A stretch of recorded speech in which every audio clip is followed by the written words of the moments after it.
Hello दोस्तों, मैं हूं आपका दोस्त एडवोकेट शिवेंद्र प्रताप सिंह। आज हम आपको बताएंगे, जब भी कभी 498A की FIR होती है और आप बेल करा लेते हैं, उसके बाद आपको लगता है कि मुझे केस जल्दी समाप्त करना है, तो आज मैं आपको ऐसा रास्ता बताऊंगा जिसके तहत आप मुकदमे का निस्तारण भी आसानी से कर सकते हैं और कम पैसे में कर सकते हैं।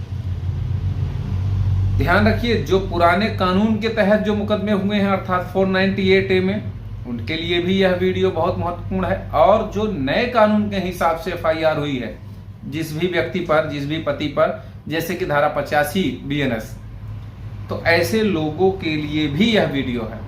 सबसे पहले तो आप ये समझें कि जब भी कभी 498A की FIR होती है, कुछ लोग 2-3 गलतियां जरूर करते हैं, जैसे कि एंटीसेप्टिक बेल लेना शुरू कर देते हैं।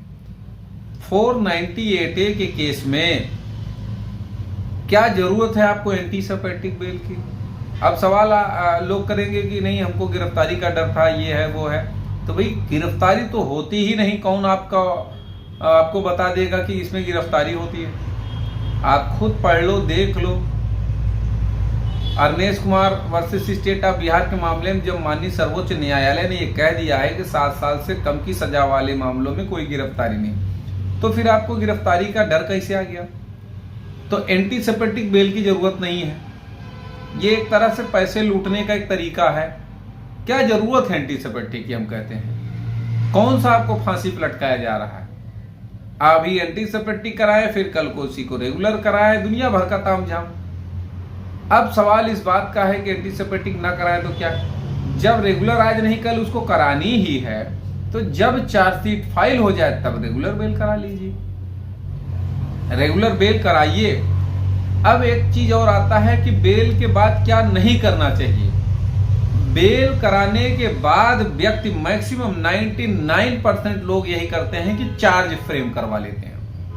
ये काम आपको कभी नहीं करना है। कहने का मतलब ये कि जब बेल सबकी हो जाए, पारिवारिक जनों की, रिश्तेदारों की, पति की, सबकी, तो एक साथ जिस दिन भी आप कोर्ट जाओगे उस दिन चार्ज बन जाएगा। तो आपको चार्ज नहीं बनवाना है।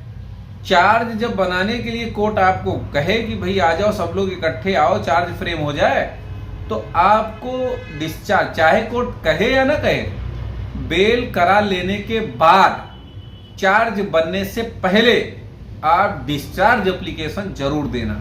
पुराने कानून वाले यानी 498A की FIR वालों के लिए धारा 227 CRPC में डिस्चार्ज एप्लीकेशन पड़ता है, और जो नए कानून के हिसाब से अर्थात BNS की धाराओं में जो FIR हो रही है,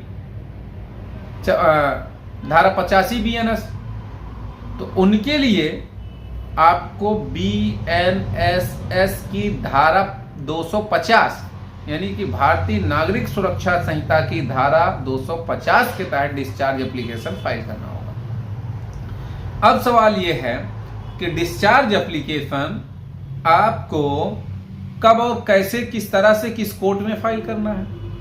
डिस्चार्ज एप्लीकेशन आपको जिस कोर्ट में आपका ट्रायल, कुछ लोग कहते हैं सेशन में फाइल होता है, कुछ कहते हैं लोअर, तो सेशन लोअर के चक्कर में ना पड़िए। 100 बात की एक बात, जैसे जिस धारा में आपके ऊपर FIR हुई है, अगर ट्रायल लोअर कोर्ट में चलने वाली धाराएं, अब ये कैसे पता करेंगे? ये आपके वकील साहब भी बता देंगे।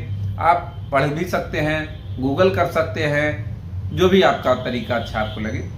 तो जो मैक्सिमम मैं आपको बता दूं, 498A की FIR हो या धारा 85 के साथ की FIR हो, सभी धाराएं लगभग ट्रैवल बाय मजिस्ट्रेट कोर्ट। तो जब मजिस्ट्रेट ट्रायल चलेगा तो मजिस्ट्रेट के यहाँ ही आपको फाइल करना होगा डिस्चार्ज एप्लीकेशन। मजिस्ट्रेट के यहाँ मैक्सिमम डिस्चार्ज पिटीशन खारिज हो जाती है। सेशन में फाइल करेंगे, सेशन में भी अलाउ होती है कुछ लोगों की, पति की नहीं। मैक्सिमम केसों में पति की नहीं अलाउ करते। कुछ तो राहत मिली सेशन से, उसके बाद आप वही ऑर्डर आप हाई कोर्ट ले जा सकते हैं। यानी एक तरह से मैं आपको बताऊं, हाई कोर्ट जाने का एक यह भी रास्ता है।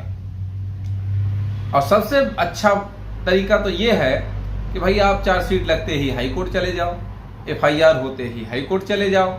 लेकिन ये सब हाई कोर्ट में जाने के बाद भी ये रास्ता आपके लिए एक्स्ट्रा है एक तरह का ये बोनस पॉइंट है। और एक बार डिस्चार्ज एप्लीकेशन के फायदे, डिस्चार्ज जब आप लगाए हैं तब तक आपका चार्ज भी नहीं बना है, आरोप भी नहीं तय हुआ है, और जब डिस्चार्ज एप्लीकेशन को आप चैलेंज करेंगे तो ये मान के चलिए हाई कोर्ट लेवल पे जब आप चैलेंज करेंगे, प्रॉपर वे में जाएंगे, तो 90% उम्मीद मान के चलिए कि आपको डिस्चार्ज मिल भी जाएगा। इन केस डिस्चार्ज नहीं मिला हाई कोर्ट से पति को भी, तो आपको बता दें प्रोसीडिंग स्टे कर देगा। अब प्रोसीडिंग स्टे अगर कोर्ट ने कर दिया तो यह आपका किसी डिस्चार्ज से कम नहीं है कि भाई लोअर कोर्ट की जब प्रक्रिया ही नहीं चलना है तो कोई मतलब ही नहीं है। अच्छे ग्राउंड्स के साथ फाइल करना चाहिए, अच्छे एविडेंसों के साथ। हाँ, एक चीज और है, आप यह भी देखते हैं कि भाई हाई कोर्ट में एविडेंस लेने का काम नहीं होता है, लेकिन ऐसे रिलेवेंट एविडेंस जो ये साबित कर रहे हैं कि एफआईआर में लिखी एक एक बात गलत है, उनको लगाना चाहिए। ऐसा नहीं कि कोर्ट नहीं देखती है, देखेगी और सुनवाई भी करेगी। तो अगर कोई सवाल शेष रह गया है तो आप स्क्रीन पर चल रहे नंबर पर फोन करके भी जानकारी ले सकते हैं। उम्मीद करता हूं, आशा करता हूं आज का यह वीडियो आपको बेहद पसंद आया होगा। अगर वीडियो पसंद आए तो वीडियो को लाइक करें, शेयर करें। यूट्यूब चैनल सीवेद हाई कोर्ट को जरूर सब्सक्राइब करें। कोई भी सवाल अगर आपका शेष रह गया है, किसी मैटर पे डिस्कस करना है, तो आप स्क्रीन पर चल रहे नंबर पर फोन करके